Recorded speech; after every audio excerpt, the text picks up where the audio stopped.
Welcome back, everyone. We're just going to take a quick look. Being this fight is only 80 odd seconds long, we can look at this and break this down a little bit in real time. We can just see some of the absolutely outstanding work that Moses employs. Are we on the verge of a boxing genius? Almost. Or is this just Moses looking great against low-level opposition?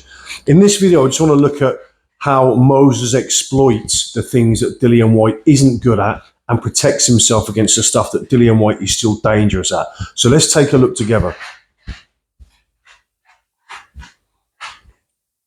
Cautious start. We remember when Dillian Whyte took on Tyson Fury, came out southpaw, not much happened, but he can start fast. Itauma has 7 first-round wins. Straight away, we see Dillian committing to the double jab. He's throwing that double jab with intention. He's committing to it. What does Moses do in response? Moses feints. He feints high. Dillian Whyte comes up. His head comes up. And Moses slips one in the gap. It gives him so many options. When he draws that high, he throws that high feint and draws reaction from Dillian Whyte. It opens up Dillian's whole body. So sharp, isn't he? Generates all that power through that speed, turns into the shots and the feints, the non-punching activity on point. So how does Dillian Whyte publish that? How does he get close to Moses Itauma? I love the way that, as well, and in stark contrast, Dillian never done this, but Moses uses his feet so often, even when it's an incoming shot, even if it's off a feint or off a jab, a meaningful jab or a meaningful backhand, Moses will use his feet and he'll glide out, then he'll have a look, reset, and he'll go again. You know, in contrast, Dillian never does this. A lot of fighters don't do this. A lot of fighters, especially Moses Itauma, who is, you would say, kind of a reactionary fighter, defensively and offensively, to be fair. But a lot of fighters would just use upper body movement, they'd slip, they'd roll, whatever, all while the feet are planted. Moses, you can save a lot of energy by cancelling out a lot of the elaborate upper body movement. You can just glide out with your feet. Just push out with the front foot, push back in with the back foot. Gliding in and out, lovely. It's just really, really top draw stuff. Fast enough to try and rough him up, but look at this. Positive start from Itauma. Soon as the bell rang, came out through a gap there, Whyte, and then just jam and a right hook from Itauma straight away. And as he put through, also with the left hook of Whyte, but that jab from the hip is hard to read. I think that's going to be important. You get that on point. This is why I'm not a massive fan of this one-handed defence. If you saw Dillian there, Dillian is constantly changing hand from here, from side to side.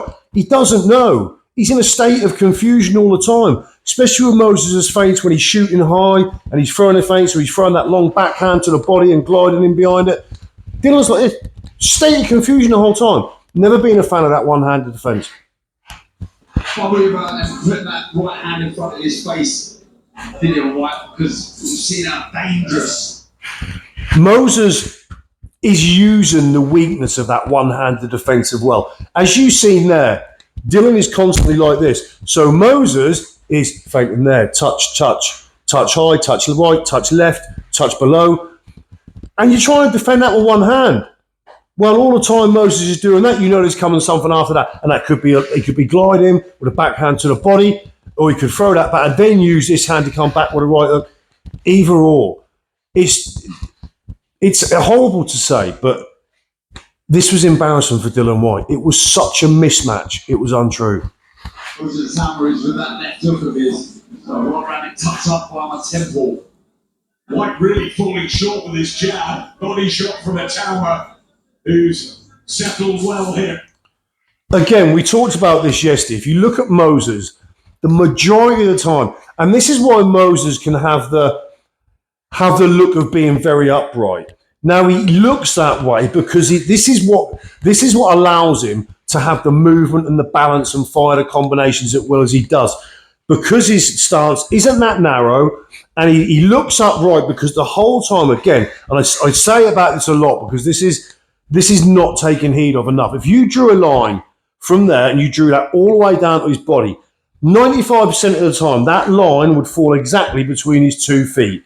And that gives you just perfect balance the whole time. Very rarely does he not do that. There are times when he'll overextend when throwing a long backhand, and that's just reach. That's going to happen. But instantly, even when he does, instantly he brings that head back, and it's back there, down that centre line between his 2 feet. Superb. Minute and 15 seconds. Nice relaxed start, isn't it, from the time, and clean up, Russians work. Nice right up again. Body shots, handspin. All too much. You notice how Moses, even when he's throwing shots with full committal, they're not forced. He's not putting everything in them. He doesn't have to. There's flow, there's fluidity. You saw that with that body shot. Didn't put a massive amount behind it. He's naturally heavy-handed, but he keeps his balance and keeps his shape. So the body shot gets through the long backhand, and he's there for the hook. Everything's perfect. He can fire off 9, 10 punch combinations, and it will look tidy and it will look clean because he keeps his shape and he keeps his balance the whole time. All the time. Even if he wants to pivot around or pivot to either side, his balance is there. He can fire whatever he wants from wherever he wants. Brilliant.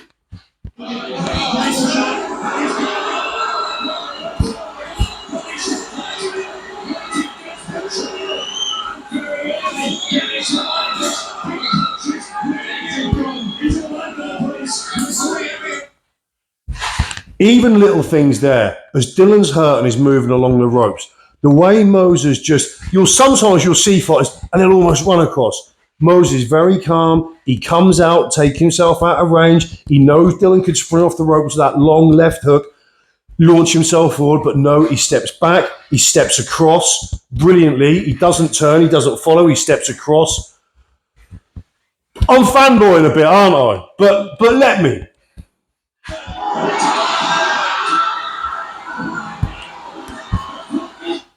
And I've got to say, this is not technical at all.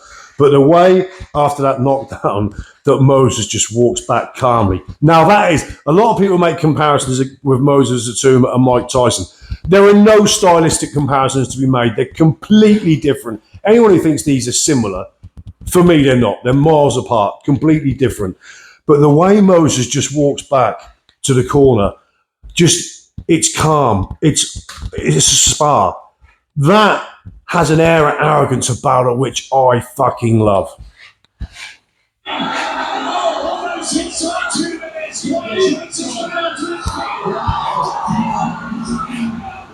Now, there was one more point to the final knockout, which was, to me, now you saw Ben Davison in the dressing room drilling him on the pads before the fight. And one of the things they were doing, they were throwing a backhand followed by a right hook. And if you look at the final knockdown, the one that catches him, as Dylan leans down like that, puts his head down, catches him high in the jaw. But if you look at the gap that was between the straight shot and the hook, there was barely any gap. So it's like that straight shot is going to land, and instinctively there's going to be and this is going to open up a little bit. But the gap, there was barely any gap. It was like that. And they didn't look overly compact, but they were, because when you see the lack of gap in time between those two punches landing, you just don't see that. You just don't see it, because usually if you were going to throw them punches and you were going to land, they wouldn't be the most powerful shots. They're not wound up. This isn't a big wound up, sunk through the feet and through the hips, and then off that comes a big hook. No, this was a boom, boom. Just absolutely beautiful. Are we seeing a boxing genius in the making? Have we, to some degree, already got one?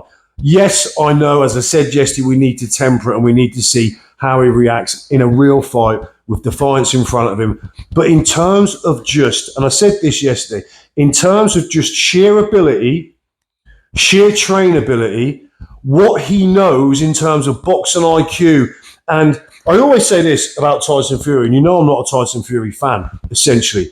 But Tyson Fury's forgotten more about the game inside the ring than most people ever know.